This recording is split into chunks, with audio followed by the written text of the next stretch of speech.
Kamusta mga kaboxing? This is Boy Kalawang TV. So update lang po tayo dito mga idol sa nangyaring face-off nila Gervonta Tank Davis at Frank The Ghost Martin na ginanap kanina sa lugar ng Houston, Texas. At dito po mga idol, naging mainit nga po agad ang nangyaring face-off nila Gervonta Tank Davis at Frank Martin. Dahil kung mapapanood nyo nga po mga idol, ang kanilang nangyaring face-off na yan, walang tigil nga po ang patutsadahan ng dalawang ito sa kanilang nangyaring face-off kanina. At makikita pa po natin dito mga idol na panay duro nga po ng daliri ni Gervonta Tank Davis dito sa mismong muka ni Frank Martin. At eto pa nga po mga idol ang ikinagulat na mga nanonood kanina sa kanilang nangyaring face-off na yan.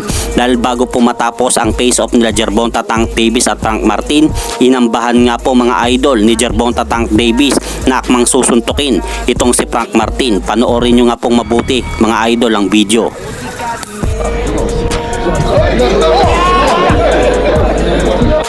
So yun nga po mga idol, kitang-kita nyo nga po na parang pinagtitripan ni Gervonta Tank Davis itong kanyang makakalaban sa araw ng linggo na si Frank The Ghost Martin. Kung ano po ang magiging reaksyon po nito sa kanyang ginawa na pag-amba sa kanya.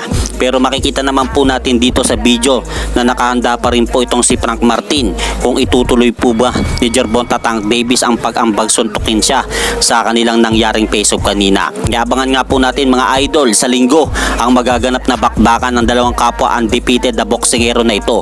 At nakataya rin po dyan mga idol sa laban na yan ang hawak na titulo ni Gervonta Tank Davis na WBA lightweight belt.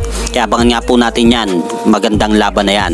At hanggang dito na lang po muna ang aking update sa mga ganapan sa mundo ng boxing. At syempre mga idol, pakisuportahan nyo naman po ang aking munting channel. Maraming salamat po.